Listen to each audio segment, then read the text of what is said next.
يا حامل القرآن قد خصك الرحمن. اب ہم بات کریں گے کہ کن طریقوں سے بچوں کی سیلف اسٹیم کو بڑھایا جا سکتا ہے اور اس میں نبی صلی اللہ علیہ وسلم کا طریقہ کار کیا تھا. پہلی چیز، بچوں کی صلاحیت کا ذکر کر کے ان کی خود اعتمادی کو بڑھایا جائے. پیچھے بھی اس کا ذکر ہوا تھا. حضرت انس بیان کرتے ہیں کہ رسول اللہ صلی اللہ علیہ وسلم مدینہ تشریف لائے تو آپ کے ساتھ کوئی خادم نہ تھا، کوئی ہیلپر نہیں تھا. اس لیے ابو طلحہ میرا ہاتھ پکڑ کر رسول اللہ صلی اللہ علیہ وسلم کی خدمت میں لے گئے. یہ 10-11 سال کے بچے تھے. عرض کیا، یا رسول اللہ صلی اللہ علیہ وسلم، انس سمجھدار بچہ ہے. اب یہ جو ہے نا، باپ کہہ رہا ہے انس سمجھدار بچہ ہے. یہ اس کی صلاحیت ہے بچے کی کہ اس کے اندر سمجھداری ہے، وزڈم ہے. یہ آپ کی خدمت کرے گا. اب آپ دیکھیے کہ نبی صلی اللہ علیہ وسلم اللہ کے رسول ہیں، اتنی بڑی شخصیت ہے، اور ایک 10 سال کا بچہ آپ کو دیا جا رہا ہے کہ یہ آپ کی خدمت کرے گا. اب ہمارے ہاں تو یہ کہ اگر کوئی 10 سال کا بچہ خود سے بھی یہ کہنا کہ میں یہ کام کرنا چاہتا ہوں، تو ماں کہے گی ابھی تم اس قابل نہیں. وہ اللہ کے رسول، وہ اتنی بڑی شخصیت، تم کیا کرو گے؟ تم تو ان کو تنگ کرو گے، چھوڑو پرے. لیکن نبی صلی اللہ علیہ وسلم ان کو کس طرح انکریج کرتے ہیں. حضرت انس بہت سے اس میں واقعات سناتے ہیں. تو پہلا قدم کس نے اٹھایا؟ ماں باپ نے. انہوں نے اپنے بچے کے لیے سوچا کہ یہ اتنا بڑا کام کر سکتا ہے، اس کو انکریج کیا. اور صرف انکریج نہیں کیا، لے گئے ساتھ ہاتھ پکڑ کے نبی صلی اللہ علیہ وسلم کے حوالے کیا. تو ان کو بھی کانفیڈنس دیا کہ اس کو آپ چھوٹا نہ سمجھیں، یہ بہت سمجھدار ہے، چھوٹے ہوتے ہوئے بھی سمجھدار ہے. ایسے بہت سے بچے ہوتے ہیں کہ جو اس عمر میں بہت سمجھدار ہوتے ہیں، لیکن ماں باپ ان کو سمجھدار نہیں سمجھتے، کیونکہ ان کی ایکسپیکٹیشن بہت بڑی ہوتی، بہت ہائی ہوتی، اور وہ ان کو نکما ہی سمجھے چلے جاتے ہیں. تو بچوں کو ان کی خاص صلاحیت کو سامنے رکھ کے کانفیڈنس دیں. حضرت انس کہتے ہیں کہ میں نے آپ کی خدمت سفر اور حضر ہر جگہ کی. میں ہر جگہ آپ کے ساتھ ہوتا تھا، ہر جگہ آپ کی خدمت کرتا تھا. آپ نے مجھ سے کسی کام کے بارے میں جسے میں نے کر دیا ہو یہ نہیں فرمایا کہ تم نے یہ کام اس طرح کیوں کیا، اور کسی کام کے بارے میں جسے میں نہ کر سکا آپ نے یہ نہیں کہا کہ تم نے یہ کام کیوں نہیں کیا.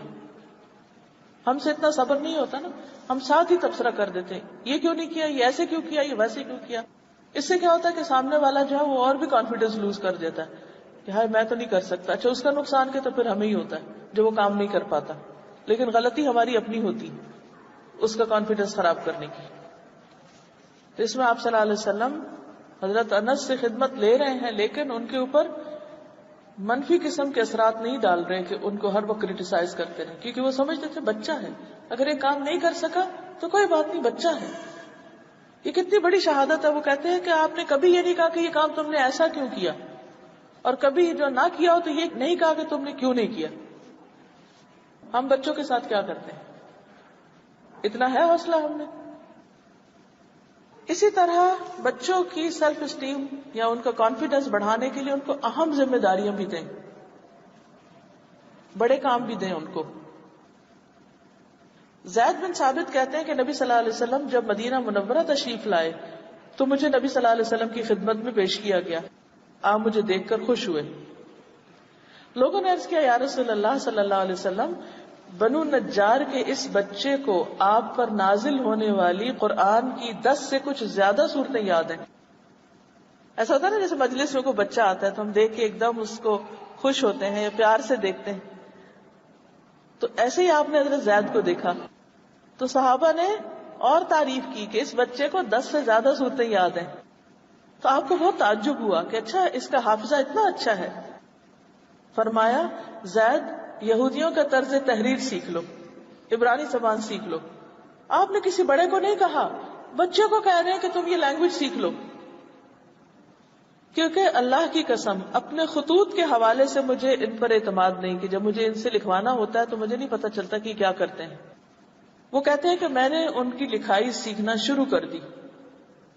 ابھی 15 دن نہیں گزرنے پائے تھے کہ میں اس میں مہارت حاصل کر چکا تھا، ماسٹری حاصل کر لی تھی. میں ان کے خطوط پڑھ کر نبی صلی اللہ علیہ وسلم کو سناتا، اور جب آپ جواب دیتے تو میں ہی اسے لکھا کرتا تھا. اب آپ دیکھیے کہ ایک بچہ ہے اور اللہ کے رسول صلی اللہ علیہ وسلم جو اس وقت ایک ہیڈ آف اسٹیٹ ہیں، ان کے خط پڑھ کے سنا رہا ہے اور خط لکھ رہا ہے. کبھی آپ دیں گے کسی بچے کو یہ کام؟ اگر وہ کرنا بھی چاہے تو ہم کہیں گے جاؤ جاؤ تم بچے ہو، ادھر بڑوں کی مجلس میں نہ بیٹھو. پھر سیلف اسٹیم بلڈ کرنے کے لیے بچوں کی جو فزیکل ویکنیسز ہیں ان پر ہنسنا نہیں، نہ کسی کو ہنسنے دینا ہے، بلی نہیں کرنے دینا. بعض اوقات ایسا ہوتا ہے نا کہ بچے ہکلا کے بولتے ہیں، یا بعض اوقات تھوڑے موٹے ہوتے ہیں، یا بعض اوقات کوئی اور کمی بیشی ہوتی ہے، تو اس پر آپ نے ان کو مذاق کا نشانہ نہیں بنانا اور نہ بننے دینا ہے. کوئی اور بھی بنا رہا تو اس کو بھی روکنا ہے. نبی صلی اللہ علیہ وسلم نے ابن مسعود کو حکم دیا تو وہ درخت پہ چڑھ گئے. آپ نے انہیں کچھ لانے کے لیے کہا تھا. صحابہ ابن مسعود کو جب درخت پہ چڑھتے ہوئے دیکھتے ہیں تو ان کی پنڈلی ان کو نظر آتی ہے، تو وہ پتلی پتلی پنڈلیاں دیکھ کے ہنسنے لگتے. آپ نے فرمایا کیوں ہنس رہے ہو؟ آپ کو پتا چل گیا کہ یہ ان کی پنڈلیوں پہ ہنس رہے ہیں کہ پتلے پتلے اوپر چڑھے جا رہے ہیں. آپ نے فرمایا یقیناً عبداللہ کا پاؤں قیامت کے دن میزان میں احد پہاڑ سے بھی زیادہ وزنی ہوگا. تم ان پنڈلیوں پہ ہنس رہے ہو، یہ احد سے بھی زیادہ بھاری. ادھر صحابہ بھی رک جائیں گے جن کی ہنسی نکل گئی. بازو کا تو ہوتا ہے نا کوئی ایسی چیز دیکھا بے اختیار بھی ہنسی نکل جائے. اور دوسری طرف عبداللہ بن مسعود کو قطعاً کوئی احساس کمتری نہیں ہوگا کہ ہائے میری پنڈلیاں ایسی کیوں ہیں. لیکن اس کے برعکس ہم کیا کرتے ہیں؟ کوئی جو بچے میں ویکنس ہو، جس میں اس کا اپنے بیچارے کا کچھ بھی قصور نہ ہو، اسے بار بار تانے دیتے چلے جاتے ہیں. لہٰذا احساس کمتری میں مبتلا ہو جاتا ہے. اس سے پرہیز کیجیے. اسی طرح بچوں کو جو ٹائم دینے کی بات ہے، توجہ دینے کی، بریدہ کہتے ہیں کہ رسول اللہ صلی اللہ علیہ وسلم ہمیں خطبہ دے رہے تھے. اتنے میں حسن حسین سرخ قمیض پہنے ہوئے آئے. وہ گر رہے تھے، اٹھ رہے تھے، شرارتیں کر رہے تھے. آپ ممبر سے اترے، ان کو پکڑا اور دونوں کو ممبر پہ لے گئے. ہم ہوتے تو کیا کرتے؟ اس بچے کو پکڑو اور باہر لے جاؤ. آپ نے کسی کو نہیں کہا. وہ آ رہے ہیں، گر رہے ہیں، پڑھ رہے ہیں، کچھ کر رہے ہیں، آپ اترتے ہیں، جا کے ان کو پکڑ کے اوپر لے آتے ہیں. اب ان کو پتا ہے ہمیں توجہ دی جا رہی ہے، ان کی سیلف اسٹیم بڑھ رہی ہے نہیں.